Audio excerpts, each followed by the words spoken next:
Hi, my graduate school dragons, and greetings from the rooster next door. I just thought I'd make a little video to go over the test a little bit, like I would in class. So anyway, test number 2 is all of the same things that you did before, except with the addition of design and design type, and then a brief glimpse at the next portion. Here's the guy that's making all that noise right there at the end of my deck. He's a real pain in the butt. Anyway, yeah,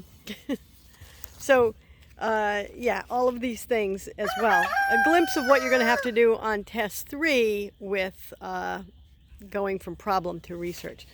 So question number 1 is just the question on the toilet lid. This was actually done by students in my undergraduate class several years ago, and they were forensic science majors, and so I'll tell you how they did. Always ask, what are you comparing and what are you measuring?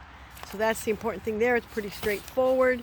The second one is another really straightforward question, looking at environmental issues.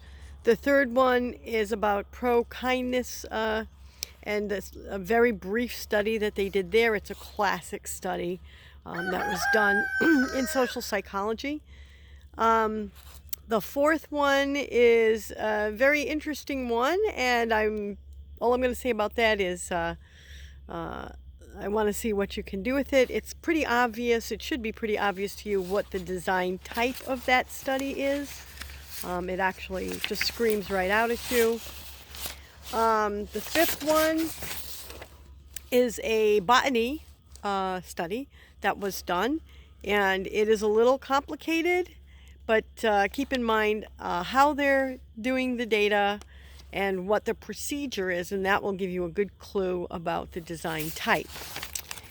Then 6 and 7 is something I threw in there because it's a preview of what's coming for the next test. I just wanted to see where your heads are in terms of what you can do going from problem to research. And your next test will be all about that, but I'm going to make a video on how to do that coming up shortly after you pass in this next test. So you've already selected your 2 independent variables that you're going to study. As you can see, it's a big problem, and research is made to address big problems. I was listening to a radio show today. It was a briefing about COVID, and they were talking about what we need to get a handle on this is people who can do research. And I was like, wow, need to send that to my students because we have no idea at this point what's happening, because the research data collection is not appropriate. It's not adequate for what's going on. You might have heard this week that Zimbabwe said they have no cases of COVID in their country. Well, that might have something to do with the fact that you don't have any tests or not testing and all of that.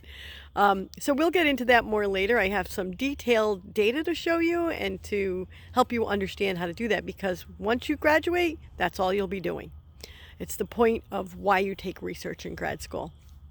So it's going to be fun after this test. So I just wanted to go over the test, give you a little brief thing, and I'll talk to you after you turn in these tests, and we'll go on to the next part. I'll also be doing a test video on how to enter your data and how to analyze your data. I'll put that up after the test is done as well. Thanks. Great day to be a dragon.